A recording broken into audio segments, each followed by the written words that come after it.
If you've been following my daily financial news, you know we've been talking about the single family home market slowing down. We've got record transaction low at 3.89, almost breaking the cycle low of 3.88. Then you've heard me talk about perhaps a recession ultimately being called or flagged in June or July of 2024. Of course, we won't know about that until Q1 or Q2 of next year. But the last thing we started to see is the 10-year note is dropping. We're actually seeing also some compression, yield compression between the 10-year and mortgages. It is starting to feel like rate cuts in September are not only certain, but perhaps larger than people expect. Again, we're going to talk about what this all means because it may just be another head fake. But Jonathan, it's wild out there. The last time I checked the Fed tracking tool, it was 100% chance of a September rate cut. What do you make of all this? I mean, listen, I feel like we've been down this road before, right? And uh, I mean, we're either going to be in a situation where, broken clock is right every 12 hours, or, where it's going to be another big head fake and the markets are, kind of getting ahead of themselves on wishful thinking. Certainly, there seems to be some softening in the economy, but the I don't know if, going from 3.6% unemployment to 4.1 unemployment, which is still below full employment, really means we're going to get a massive rate cut like some people are predicting. But I'll tell you, the chatter is just going wild, where everybody now is baking in a rate cut, potentially a big rate cut. They're all kind of like, rubbing their hands together in anticipation of this. And I I still remain kind of skeptical about it. Feel like we've been here before. If there is a rate cut, I think the Fed is going to be cautious about it. I don't think they're going to drop rates drastically right off the bat, because I do think that they're still concerned about reigniting inflation. So I think if we do see a rate cut, it'll be, something pretty moderate. Yeah. It is really interesting because I look at the data every day. I have a daily show that goes live 5 days a week. And the economic data, which absolutely is backwards looking. So believe me, I understand. And also I understand the revisions are predominantly negative revisions. But again, if you take the Fed at their word, which, I understand is an assumption, we just today we got GDP for Q2, the first report, and it came in higher than expected. It came in at 2 points. Real GDP came in at 2.7, right, which is a healthy growth rate for our economy. Then we had the weekly unemployment rates, which this week was an important one because during the July 4th week, it spiked to 243, right, which would have been another step up, right, because we were at 200 and then 210 and then 220. But thankfully, after we've removed the July 4th noise, they came in lower than expected this week at 235. So we kind of stayed where we were. It's not getting worse, right? It's not taking the elevator up. We've got PCE reading tomorrow, which, based on the back of the napkin math on PPI and CPI is going to be a nothing burger, right? It's trending lower, maybe slower than you ought. And then if you go and look at Trueflation is something I look at probably once a week. It is now saying, based on 5,000 real-time metrics, that the Fed is one. Inflation today, according to Trueflation, is 1.75%, Wow. below 2. So, the Fed can, if it wanted, declare victory. Unemployment, right? Full employment. They could rub their hands together and say, "Great, soft landing. We're here. Let's party." It's wild. Yeah, and so with all of that said, I guess I remain, maybe at heart, I'm more of like a hard money guy, or whatever the Sure. phrase is, right? So, or, you know, so maybe that's my bias, but I feel like if they've won, right, and the economy is kind of on cruise control at the moment, then what's the justification for Yeah. cutting rates? What's the Because rut? That's where I go, right? If yeah, you're looking at these numbers, yeah, there's not a number that I just went through that says cut. And oh, by the way, there's certainly not a number in there that says cut big. right? Right. There are people talking about 75 basis points in Yeah. September. Where Yeah. did that come from? I I think it's wishful thinking. I mean, we should, you're kind of more on top of like the economic indicators than I am, but I, when was the last time the Fed cut by 75 basis points? What were the circumstances? I'd be willing to Oh, it's the guess. pandemic. Absolutely. The Right. pandemic I'd be was the willing last to time. guess that a cut that big is because the Fed is like seeing some dark storm clouds on the horizon, right? Or it's No, already. it's so no, it's here. When the Fed cuts 75, it's a reaction to something. So we're not talking storm clouds on the horizon. We're talking about storm clouds overhead, right? Um, that So, yeah, dude, a 75 cut is. I mean, here's what I think. Let's just pretend for a moment because I'm with you, right? This is the market telling us in January that 6 or 7 rate cuts are coming. It's right. kind of the same thing. But let's just pretend for a moment that they get to September and they do cut by 75 basis points. You know what I think? I think, holy shit, what the hell do they see that I don't? Because Right. something is nasty out there. Yeah. Yeah. I mean, the only reason that I could kind of imagine why they would cut rates, frankly, at all, but especially by that much, with all this economic data that you've just talked about, is that they're really worried about corporate bankruptcies, right? And they think that like that they really need to give corporations a a a break on their debt service, um, or maybe the banks, right? They want to give the banks a break from all this commercial property out there that can't get refinanced or whatever. Like maybe that would be their thinking, except I think they would really be wary about reigniting inflation, reigniting asset bubbles. I mean, the stock market does not need a rate cut No, right now, right? You know, and so it's it, I find the whole idea a little bit mystifying. But I think, and as I've been saying for a long time, I really think that, I've acknowledged like my kind of cognitive bias as somebody who prefers rates to be higher. So that mhm, obviously like impacts what I say. But sure. I think a lot of the people who are stumping for a 75%, sorry, 75 basis point cut are not really acknowledging their own cognitive bias, which is that they've lived their entire professional career in an ultra low interest rate environment, Mhm. and they can't comprehend the idea that interest rates at this level are just normal, right? And that the economy can function perfectly fine with rates at this level and has performed with rates at a much higher level. And historically, when the economy did well, rates went up, right? This is like economics 101, right? Yeah. Just go up because there's more demand for money, right? So the whole idea that like the economy does well and rates go down, I mean, this is kind of like a new, I mean, I guess it's been going on for a while for the last 20 years, but it's sort of like in the grand scheme of like economics, kind of an unusual thing, right? So, Mm. um, but Yeah, I think there's just a lot of people, and again, I go back actually to the Jackson Hole Powell talk, which is now almost 2 years ago he did this, right? Which kind of started this rate increase cycle. It was in August of 22 he did this. And he basically ripped up his speech, threw it out, and did a 4 minute or a 3.5 minute talk that basically said, we're going higher. Enough of this nonsense. And I still believe Powell wants to break the Fed put. yeah, I don't think Powell looks at what the stock market is doing and is particularly influenced by it. He's like, you guys have been wrong this whole time. You're just wrong again. Right. We're yeah, not we're not cutting 75 basis points in September. And again, I'll go back to the point. If they do, be careful what you wish for, yeah, because that means a nasty recession is like at our doorsteps. yeah. And I think frankly, it will ignite another bubble if they do. If they were to cut that big, you would immediately see a commercial. I mean, the stock market would go into like an insane bubble. People already say it's in bubble territory, but like it would go into an insane bubble if rates were cut, and real estate would just inflate another bubble, which obviously is what most real estate people want, right? Because they don't know how to make money, the old-fashioned way by earning it, right? Yeah, Remember those? by adding value and doing the hard stuff. They want Yeah, they it's want like financial engineering. Yeah. they just want low cap rates that, the greater fool, they're always being a greater fool, right? So if they knew what they were doing, they would love this environment because it's just so much easier to buy good deals, right? Yeah. But um, I Yeah, I also let's talk about, oh, go ahead.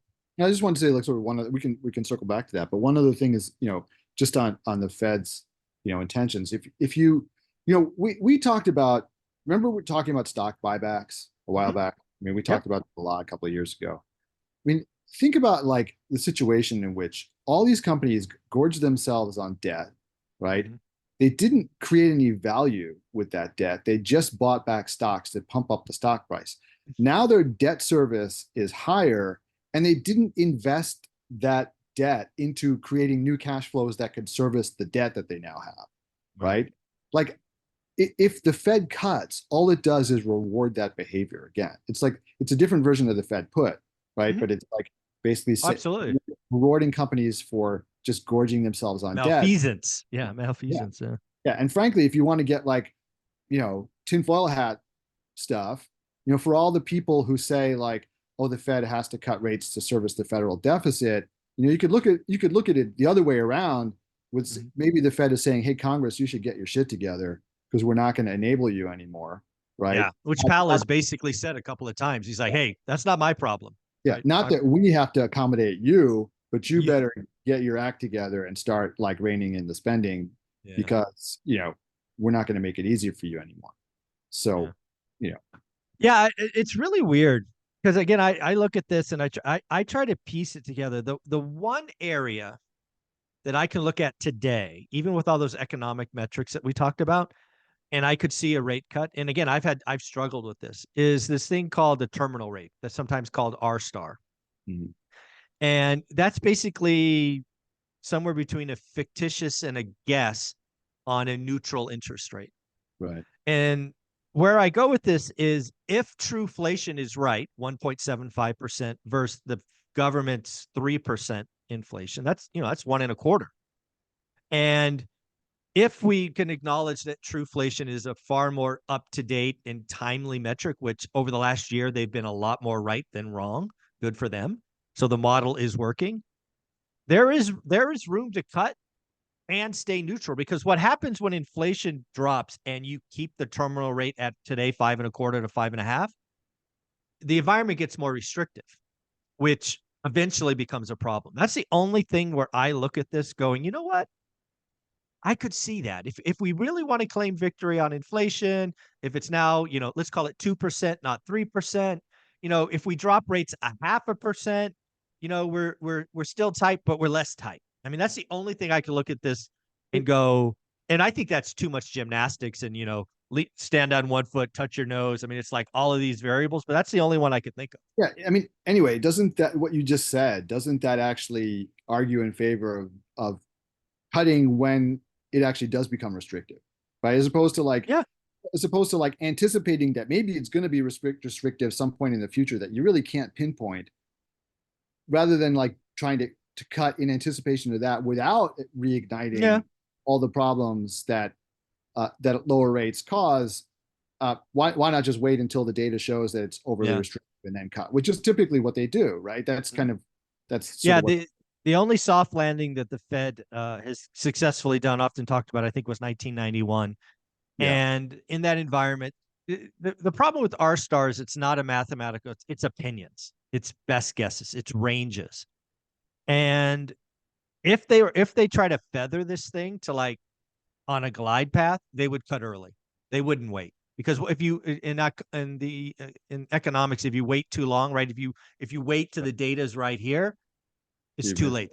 The right. data is going to because of lags, right? It takes time. So again, I don't see it, but I mean I talked about it like 2 weeks ago when the Fed tracker said 100% rate cut, and now it's not only 100% rate cut, but there are people talking 50 and 75.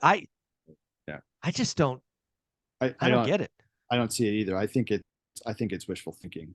And I think I mean, listen, on this whole neutral rate debate, right? Uh, like, how do we know that we're not at the neutral rate right now? It seems pretty Yeah, neutral to me. Like, the economy is kind of chugging along, and yeah, the data is a little bit like it's kind of wavy, right? Which would suggest that you're kind of like right on that verge of like yeah. neutrality, You're right? balanced, yeah. Or Yeah, yeah, sometimes a bad I agree. report, better report. So, you know, this very well may be the neutral rate, and the other thing too is that people just, I think there's just so much, people's memories are so short. You know, we just had an enormous asset bubble, at least in the real estate market, right? I mean, Mhm. just crazy asset bubble caused by artificially low rates. Like that's not coming back. If you think that, and so many people got into the market during that time that they think that's normal, it's not coming back, right? Not normal. It doesn't, even if the Fed cuts a bit, it's not coming back, right? Those people who bought at the top Are just have done. Just done. they just have to like psychologically accept the fact that they bought at the top of the market and the market's down and they've lost money. And that's Yeah. just the fact. And Yeah. like but you see this in every cycle, oh it's coming back, oh it's going to bounce back. I mean, listen, I even saw this, not just in the real estate market and after the great financial crisis, but when I lived in Japan. I moved there right after the bubble collapsed. And for the first 2 years I was there, everybody basically it took 2 years for people to really acknowledge that the bubble collapsed, it's not coming back, this is the new reality. Because for a couple of years it was like people were just like, no, it's just going to bounce back the way it always has done. And Mm. and so that's like people get anchored to a situation and they don't, it takes time for them to adjust to the new reality. So this is, I think, what's happening. Yeah, and I want to go back to something you said earlier because I'm trying to get my audience to understand this. I want rates to stay where they are. Frankly, I want them to stay where they are all year. Yeah. I still am of the opinion that they'll cut in November, although that that is looking a lot less likely given the chatter. But hey, I'm going to stick to my guns because that's what I do. Um, but I would be okay if they didn't cut all year because what I want is I want bad decisions. I want bad buys, bad purchases to be punished. Yes. I am I am I am someone who called his shot early. I've been somebody who's repositioned capital because I've seen the movie before and I want to strike when there are deals. If the Fed cuts 75 basis points, there are some people talking about 125 basis points this year, 2024. That that's going to put a floor under deals Yeah. and it's just going to change the psychology. I want the pain to continue building. People are starting to get uncomfortable. It's getting easier to find motivated sellers. And a 75 basis point cut in September makes that harder. I mean, I don't Yeah. mean to be crazy, but that's the truth. No, I'm really with you there. Like I really think that like we have to reintroduce like moral hazard Yeah, into the I economy, agree. right? Because we can't, like you said, the Fed put just isn't good. There's a lot of malinvestment, right? It it winds up, I mean, I really, really believe that um, one of the biggest inputs into the big divide between rich and poor these days is because of the Fed, Mhm. because of low interest rates for an entire generation. That, and if you don't understand how this works, like people tend to, they're always looking at the payment, right? Okay, the payment is affordable. The payment is affordable. What they not don't look at is the down payment that you have to come up with, because those low interest rates inflate the price, right? So that 20% that you have to come up with to buy a house just gets further and further and further out of reach for people, even if the payment is staying the same because the interest rates are low. And that's what the problem is, right? That's why so many people can't afford to buy a house. And now, you hear everybody talking about housing has been less affordable than it ever has been because now we're just in this weird period where interest rates have gone up, but the price is not adjusted back down, right? So everyone's saying, oh, well, interest rates have to go down. No, the prices are going to go down. Interest rates should stay where they are. That'll help everybody actually, except for the people who thought they were going to get rich off their house, or were planning, just bought at the top of the market and need to move out soon. I mean, I feel bad for those people, but listen, your house is not supposed to be an investment anyway. It's supposed to be where you live, right? So the and this whole idea that like your house was the key to riches, Mhm. this didn't exist when you and I were kids, right? This was No. a function of the real estate bubble in that exploded in the GFC, and then the Fed just reinflating the bubble right away, right? Yeah. Which they should. I want to poke at that a little bit because I think we are definitely on the same page when it comes to commercial real estate. Yeah. Right. I think by some reports, commercial real estate as a category is down 20% already in total. I think there's going to be more pain in multifamily than even office, just given the numbers. But Already, here it's not. it's already showing up. Yeah. All right. Yeah. We called it early, so I like to take a victory lap. But in that kind of talk track, you're actually talking about single family home prices eventually falling. So I just want to poke at that a little bit because that's not where my mind is.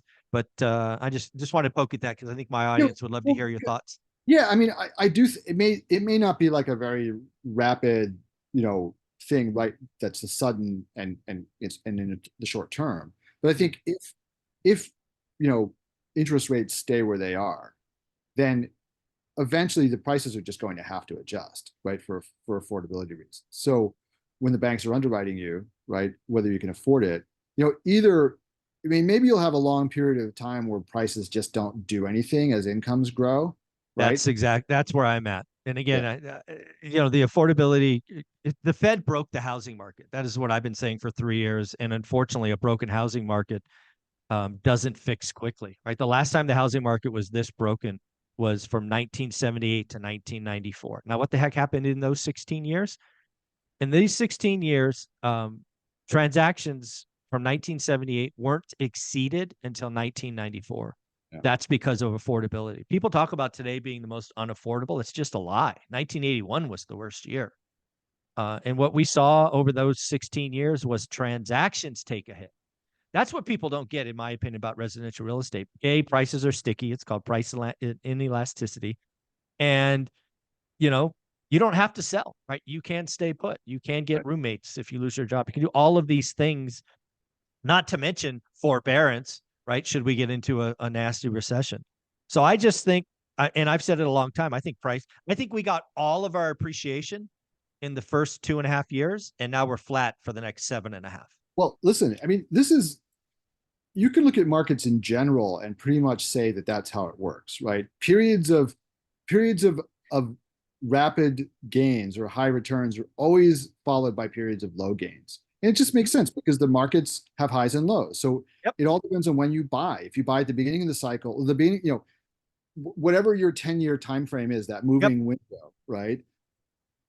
That it'll depend on what part of the cycle it starts. And if Yep. that window starts at the top of the market, you're going to have bad returns for the Yep. next 10 years, right? And it's just the way it works. So Yep. it may be true that you won't see sort of absolute price declines for single family housing the way that you do for commercial, but you may in real terms see Oh, for price sure.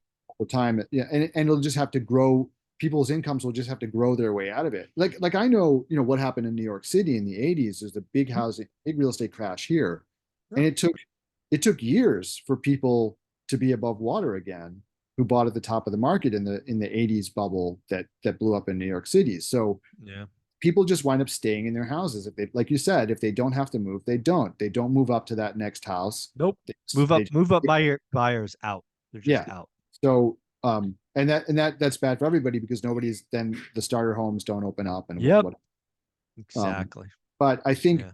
I think it, you know, the, when we get through this period, though, the housing market will be healthier because if in real terms down payments are a smaller percent, if how many times income now is a house price, right? Like incomes have to catch up No, to I that, agree. and Absolutely. low interest Yeah. rates are what got us there, and it's No, around the world the same problem. no, yeah. And again, I just want people to see the bigger picture. I actually have a spreadsheet on my site, onerentalatatime.com, called the 54-year spreadsheet. It has, I think it's like 35 economic metrics all the way back to 1970. So you can go get the spreadsheet, look for yourself, see what happened in the 78 to 94. Uh, and the thing that you brought up there is really important because if you look at nominal home prices from 1978 to 1994, they went up over 100% nominal. If you look at it on real terms, it went up something like 12.5% or something. So Right. basically 1% a year. But here's the deal. Inflation's a feature, not a bug. So what happens in that environment is your debt, right? If you bought at the beginning of the cycle, 1978, you're paying that off with 1994 dollars. That's an entirely different dollar, Yeah. right? So that's the beauty of the 30-year mortgage right there, folks. Yeah, I mean that literally is like my dad's house, purchased in 1978 at like some really high interest rate, right? And Mhm. then still owns the house today, right? Good for him. He refinanced it at some point when interest rates dropped, but I mean I remember when he bought it, he was like concerned about how he was going to pay for it. And then within a few years, I never heard him talk about that again. Yes, oh, we're good. Son, Yeah, I'm good. yeah, The rate dropped. because his income rose and the Yeah, payments stayed the same. You know, yeah, yeah. so Yeah, so it's really interesting. But again, back to this 75 basis, because again, I want to talk about what could happen. yeah, Let's pretend that there's 125 basis point cut. We'll yeah, talk residential and commercial. So residential is easier because so if the Fed funds goes from 5.25 to 4, then the 10-year note today I think is trading at 4.25. It's probably sub 4, I'm guessing. Um, that means mortgage rates, man. Mortgage rates could have a 5 handle on it. 5 handle. And you start getting to 5.5, 5.25. That's going to be almost enough to unlock the move up buyer, yeah, right? Because I think we have something like 75% of buyers below 4%. But I know for certain, right? Let's just say you have a 3.99% mortgage. You're in your starter home. You've had one kid, a second kid's on the way. And now the spread between the mortgage you have and the mortgage you can get today is 100 basis points. You're probably making that move, yeah. right? You're taking all the equity from the first home, slamming it into your move up home, and bingo bango, you got another bedroom or two. I mean that could unlock a lot of inventory. That could unlock transactions. Yeah, and let's not forget Probably, there's been real income growth too, yeah, right? real income growth. Yeah, exactly. Last few years, so which is a change from the past, Yeah, right? yep, yep, Yeah, yeah. so that really could affect the market, like you say. I mean, I would agree with that. I don't know if you probably saw this because you see everything, but Fannie Mae came out with their prediction for interest rates, and they're still saying by the end of next year it's going to be a 6.2%, I saw right? that. Yeah, yeah. So they're not jumping on the Fed huge cut bandwagon, right? I Not mean, yet. Yeah. yeah. But let's talk about commercial because I think that gets more interesting, Well, yeah. right? I'm sorry to interrupt you. Yeah, Yeah. it just gets more interesting because in my opinion, again, as a complete outsider, some of these things just seem too far gone. But maybe extended pretend saves them. I don't know. So it's fun to kind of think game this out, right? Because let's just say there's a huge rate cut, right? Let's like that extreme prediction, Yeah. 125 basis points, right? I think what you will see is uh, the a lot of property coming to market all at once Mm, because a lot of these, I mean, some property where they're on floating rate debt, right? It'll certainly ease their burden a lot, and for some property, it'll tick them back over the line. They'll be able to, get but above their. that's margin. That's very marginal, I would think. I mean, well, what if it was 1.25%? I think actually there's a lot of property that would Okay. probably get like they wouldn't be making a lot of money, but they'd be like breathing a lot easier, Yeah, right? they wouldn't be on life support. They'd be breathing on their own. Okay. Yeah, they might be, properties that are not currently making their debt service might be able to make their debt service. And if they are Okay. making their debt service, then maybe, whatever foreclosure might be in the works, the bank might be like, okay, we'll sort of figure out how to make those back Yeah. payments, We're right? we're close enough now. Yeah. Right. Okay. And things that are like now in cash management because they're below the DSCR requirement, like suddenly they're going to be back above the DSCR requirements. That's going to be a lot. So I think it Okay. would help a lot. But I think you might also, for a lot of sellers who are kind of like white knuckling it and who are not going to be helped by, who are still below the line with a big rate cut, I think all that property comes to market all at once because everybody is going to say, okay, now's the time to sell. The buyers are Right. back. Yeah. And and The music started. The music yeah, started.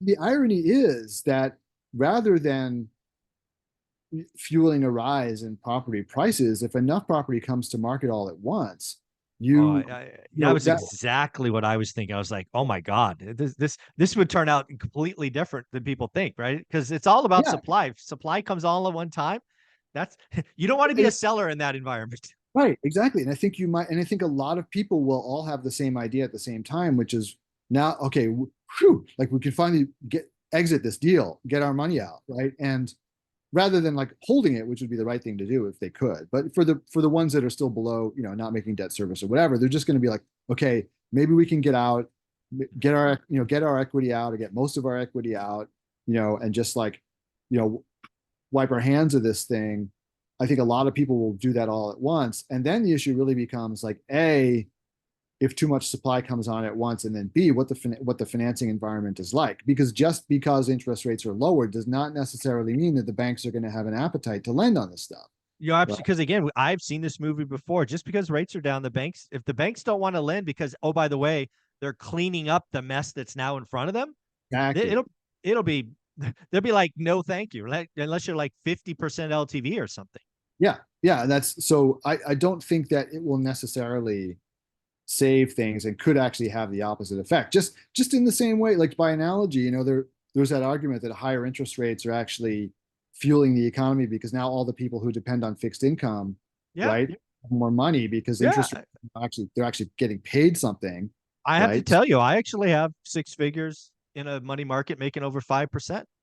I haven't Yeah. done that in ever, right? I So mean, if you're doing deals and like, right now you can put all of your renovation funds into a bank account at 5%, it's great. Like, you're yeah, making, why not? yeah, Exactly. Might as well make some interest, help pay for that inflation. yeah. Yeah, it's So crazy. Yeah, yeah, so I mean, it's so like you said, you might not, be careful what you wish for, right? You be might careful what you wish for. Yeah, yeah. not might not come out the way you want. Something we've talked about a lot over the years. You have a lot of experience going on or with Japan. Yeah. And I don't know if you've seen this. I'm guessing you have, but the Japanese yen in the last 48 hours, maybe 72 hours, has been getting a lot stronger. I think it kind of peaked out at 162. It's suddenly at 151 or something. Any It's, idea what's going on there? Is it government's uh, intervention or what? well, so there's been a lot of talk about the BOJ raising rates finally. So Oh, that's okay. so like I personally don't want I want the yen to rise, but not yet. I have some reasons for wanting it to stay where it is for the next year, but as usual, my luck will probably not pan out in that way. So, but yeah, this is the BOJ has been trying to support the yen by intervening in the markets, and it hasn't worked. And I think that they're finally realizing that they have to raise rates. Like they're having some big issues there with inflation, even though inflation is relatively low, it's so much higher than it's been for Yeah. decades that it is impacting things. They've just raised the minimum wage, and they're having a lot of. So Japan has a big labor crunch because of the declining population, and they've Yep. become really dependent on people, moving to Japan from like developing countries, Hmm. and but the big attraction for them is the ability to send money home. And with the exchange rates the way they are, it really impacts how much money they can send home. So that's actually depressed the flow of workers into Japan. Got it. So that's another reason. So that's also contributing to wages, you know, growing and more inflation. So the Bank of Japan, I think, has finally realized that it needs to raise rates. So Got it. that, That's that good. seems Just to, again, it's an area where I'm currencies is not something I've studied at all. It's a specialty that I don't have. So I appreciate your insights there. Um, I guess let's talk about deal flow. I mean, you and I have been on the sidelines for a long time. You've done a couple of boutique hotels here in the last, I don't know, call it a couple of years. What are you seeing out there? Are you seeing any deals that you're actually trying to pencil and make work, or what is Jonathan seeing these days? yeah, I'm starting to see maybe, I mean, this may be too small a sample size to be representative of anything, but I've suddenly started seeing a bunch more hotel deals come on the market of the kind of stuff that I like to buy, these mom and pop things. And I don't know really why that is, but Is um, it kind of the red car phenomenon where you're looking, you bought a red car and all of a sudden you see red no, cars? because I've been looking for a while Okay, all right, for all right. deals, and I mean, I'm looking all the time, but suddenly like a bunch of things have popped up that, were like, huh, this is kind of the thing that I like to buy. Okay. So, but if there's any kind of theoretical reason why this might be, it could be that people have tired of waiting and they're Yeah. just ready to go. They're just like, people who Well, want to. this is back to the earlier point. I want rates to stay high so I can find the motivated sellers. At some point, they're like, I'm 81 years old. I've got a decade left to go. I'm out of this thing. Give me my number. Give me my seller terms. I want to go on a cruise ship for Yeah, 6 months out of the year. I mean, at some point, you just sell. yeah, that's exactly what I'm seeing. I'm actually I bid on one and I'm about to bid on two more. It's All three of them are Wow. motivated sellers. I mean, I love interestingly, that. different motivated sellers. One is actually a corporation. One is a mom and pop that they just want to retire, and the other one is a guy who bought a hotel that had no business buying a hotel, and I love motivated sellers. That's where wealth is made, man. yeah, Right there. and he just wants out, right? He did a 1031 into a hotel and realized like, hey, this isn't my thing, so he's Right. selling after a year, and this is great. I love it. I mean, I want this to continue, because all of these people are reasonable about what they're what they're selling, and Hmm. they understand the market is what it is, and Yeah. sell it If for you get if you get 125 basis cut in rates, they could change their opinion. They could be not yeah, as motivated. yeah. And but I here's the thing though, like there was some chatter today that on LinkedIn that people were saying, man, this reminds me of last year, like nothing's happening because everybody's waiting for this rate cut now all of a sudden. And I think Yeah, that it's like true in residential. I talk to agents every week. I actually said on my audience that a buyer's market's returned. yeah, We're now over 4 months supply. Nope, it's just it's dead. Open houses aren't going. I think the consumer's like, I'm out. This freaking environment's crazy. We got an election coming. It's toxic. I think the second half is going to be extremely slow. yeah, I mean, could well be. And just on the turn on the topic of the election, like I have just really never understood this phenomenon, like people not making economic decisions because of the election, like as if that's going to really change anything, like it never really does, right? I mean, maybe taxes go up, taxes go down, but like nobody should making decisions, investment Hmm. decisions based on taxes anyway. So I've Yeah, never, I've studied this for years. It comes around every 4 years, so the yeah, economic data is pretty dependable. I think unfortunately, this election is unique. We're coming off eight other years that were fairly stressful. The election cycle. This one's year 12 of this, and I think half the country doesn't like the other half. It's pretty toxic. It does feel like that is being tempered a little bit, which is great. We don't need to we don't need all this hatred. Let's go to the ballot box and let's just get forward. But yeah, dude, I think consumers tapped out. I'm like, yeah, I think the consumers. I'm just gonna wait. I mean, why would you buy a house today? Right? Would you sign the biggest purchase of your life when you're scared, pissed off, nervous? I mean, well, it just doesn't happen. yeah, well, no, I understand the psychology of it, right? That makes sense. Well, I don't understand the effect of the psychology. I guess I don't understand the psychology necessarily because it does, especially on the commercial side of things. Yeah, true. That there should be very different. Should be numbers. Like Yeah. on the commercial side of things, it seems like it doesn't really make any sense, like to be making investment decisions about like or like holding off, because then because this is what inevitably happens. So for the half of the country that doesn't like the way that the election comes out, do they stop investing after the election? No, they just go back and start investing again. So like it doesn't. This is the thing that doesn't make any sense to me. If they were all, if like half of the country was like on the basis of the election, like okay, we're packing our bags and we're you know We're leaving. We're moving to Europe or whatever. we're Yeah. moving to wherever we're moving, right? We're moving to Costa Rica, where it doesn't matter. Like then I get it. But the fact of Yeah. the matter is everybody's like, oh, the election, oh, the election, oh, the election. Yeah. And as soon as the election happens, they just go and do what they were going to do anyway, no matter who gets elected. So Yeah. this is why I don't understand, especially for the commercial, the professional real estate I market. agree. I did not realize, nor have I. I've always looked at residential. I don't understand why the commercial would give a make why they would have one data decision because of that. I mean, whether it's listing or buying. Right. I But think you're right. even for regular folks, like I don't really, because they're not, because what's going to happen? Like if Trump gets elected, is no Democrat going to buy a house for the next 4 years? Well, I mean, like it's just right. That's not. It's Yeah. actually no. Like that's not going to happen, right? The number of people who will not buy a house because Trump gets elected are zero, and the other way Mm. around too.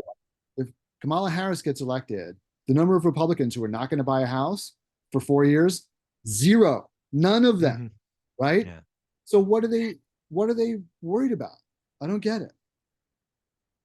Blame social media. Blame the media. At the end of the But day, the media is spurred up. Once you get emotional yeah, and it's raw, yeah. logic goes out the window.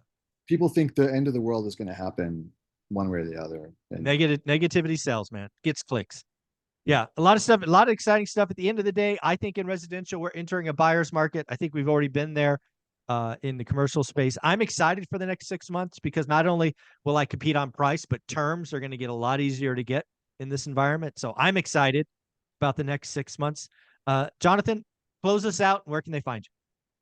yeah, so listen, these days very active on LinkedIn. If you want to come and start a conversation with me, follow me there, hear my thoughts. That's probably the best place to go. You also can join my investment, mentorship program at apartmentinvestorsclub.com, or just, reach out to me on LinkedIn and I'll send you the link. There you go. Jonathan, you're amazing. Thanks, buddy. Thank you.